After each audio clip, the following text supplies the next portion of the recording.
महाराष्ट्राचे लोकनेते कैलासवासी अजितदादा पवार यांच्या निधनानं आयोजित केलेल्या शोकसभेला उपस्थित असणारे महाराष्ट्रामध्ये बहुजन समाजामध्ये जे घडले लोकनेते त्याच्यापैकी वसंतदादा पाटील, कैलासवासी विलासराव देशमुख आणि कैलासवासी अजित पवार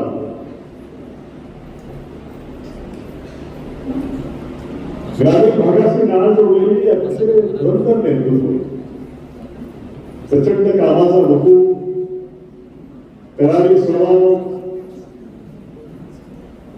आणि सत्तेच्या बाजूने त्याग घेणाऱ्या अशा प्रकारचं नेतृत्व अजितदादांच्या रूपानं त्या महाराष्ट्राला नेतृत्व कसं एकदम प्रभावी नेतृत्व, स्पष्ट बोलणारं नेतृत्व, करारी नेतृत्व, कामाचा सपाटा असणारं नेतृत्व अजितदादा पवार सर्वांनी पाहिलं आणि त्याच्या संदर्भामध्ये आपल्या बऱ्याच आठवणी सांगितलं. मी काँग्रेस पक्षामध्ये होतो. इंदिरा गांधींच्या विचारांना भारून दिल्यामुळं पवारांकडे लक्ष द्यायला मला मुसद्द करणे वेळ मिळाला नाही. कालांतरानं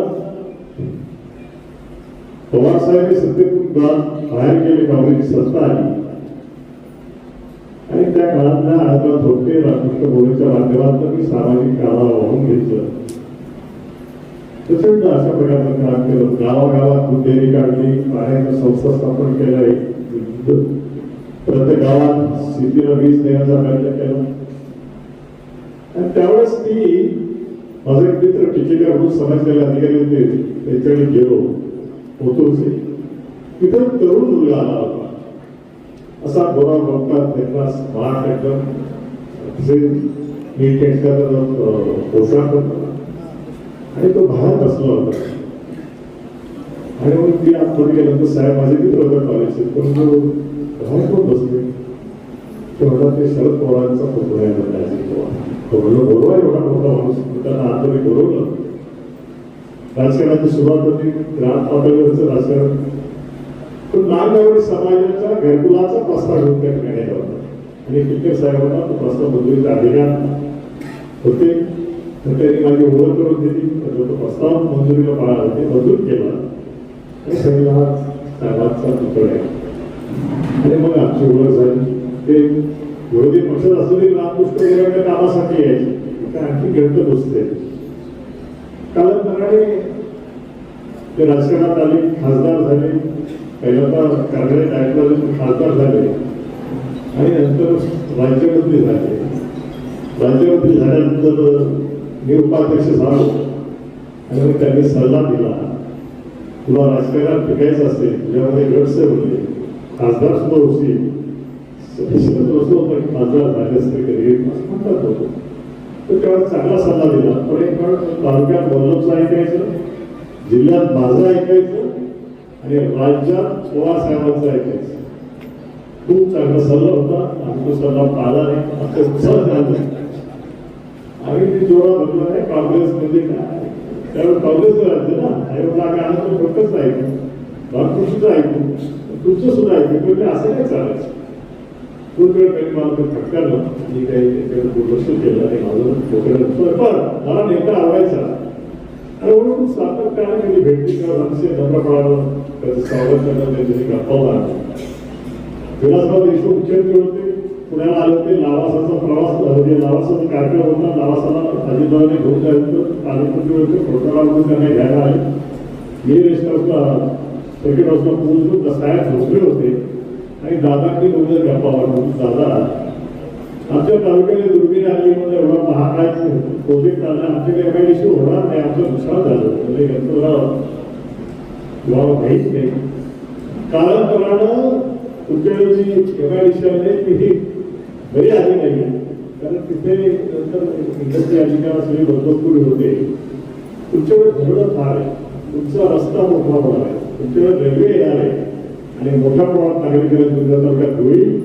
लोक पुण्याला जर राहतात ते तुमच्या नारगावमध्ये येतील आणि नारायण मोठं शहर तयार होईल, अशा प्रकारचं त्यांनी त्यावेळेस निरीक्षण केलं होतं. परिस्थिती तशी यायला भेटली. दादा अतिशय मोकळ्या मनाचा, अतिशय सरळ मनाचा, एकला मदत करणारा, बऱ्याच लोकांच्या विरोधात असताना लोकांना मदत केली. बापू वेगवेगळे नारायणगावचे आपले बाबू पाटील अतिशय सुंदर किस्सा ऐकला. त्या आमच्या ताईने एक किस्सा सांगितला. सगळ्यांना अनुभव असा आला की कामाचा अनुभव, त्याच्याकडे पक्ष विषय जात धर्म आहे. आता युतीमध्ये आलेला दादाला माहिती आहे सत्य केल्याशिवाय डेव्हलपमेंट होणार नाही, पैसा मिळणार नाही, विकास कसा होणार. विकास हे महत्वाचा आहे. आणि म्हणून सगळं सोडलं, सुद्याला सुद्धा सोडलं आणि स्वतंत्रपणानं युतीमध्ये त्यांनी प्रवेश केला. युतीमध्ये दोन पक्ष हिंदुत्ववाद, हिंदुत्वाची प्रचंड त्यांना काढली. यांनी हिंदुत्वाचं कधी नाव घेतलं, त्यांनी नेहमी सेक्युलरिझम धर्मनिरपेक्षता अवलंबली. म्हणजे फुले शाहू आंबेडकरांचा विचार युतीमध्ये राहून सुद्धा नाही टिकवला, कोणाला घालवलं नाही. आणि ठामपणाने सांगितलं, मोदींना सांगितलं आणि अमित शहाला सांगितलं, मी तुमच्यावर येतो पण माझा विचार हा पक्का आहे, माझ्या विचारावर कसं वगैरे घडणार नाही असा भक्कम नेता, अतिशय निग्रह तो केला. तो टिकवणारा नेता आपला तो गेलेला आहे. पक्षाचे मुख्य नेते सगळ्यांनी त्यांच्याबद्दल भावना व्यक्त केल्या. मी भावना व्यक्त करतोय. तर माझी आता माझ्या पक्षाची ती अडचण आहे ती मला बोलली पाहिजे. दादांचा विचार टिकवत असेल, दादांचा विचार टिकवत असेल तर सुनील ताईंच्यावर जबाबदारी टाकावी लागेल. त्याशिवाय पक्ष टिकणार नाही, पक्ष मोठा होणार नाही. ही माझी व्यक्तिगत भावना आहे, व्यक्तिगत भावना आहे. म्हणजे कालांतरानं विलगीकरण होईल, नामू होईल, तरू होईल, तोपर्यंत थोडंसं होईल द्या. कारण आज सुरेंद्रताईच्या हाती सगळी सत्ता सोपवावी पक्षानं आणि दादांचा विचार टिकवण्याचा त्यांनी स्वातंत्र्य व्हावा अशा प्रकारची भावना व्यक्त करतो. आणि दादांना अतिशय नम्रपणा घालून या ठिकाणी भावप्रसादाला अर्पण करून टाकतो.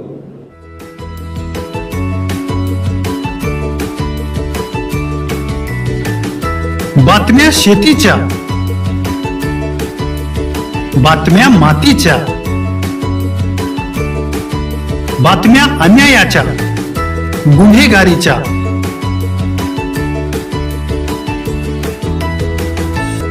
राजकारणाच्या आणि समाजकारणाच्या, शोषणाविरुद्ध बुलंद आवाज, जनसामान्यांच्या हुंकाराची गाज, सत्कार्याला प्रोत्साहन, दुष्कृत्याला अनुशासन, निर्भीड, निस्पृह, सडेतोड, बेधडक आणि रोखठोक म्हणजेच विघ्नहर टाइम्स. शोध बातमीचा, ध्यास सत्याचा. आपलं चॅनल, आपली बातमी. सबस्क्राईब तर कराच, पण बेल आयकॉनवर क्लिक करायलाही विसरू नका.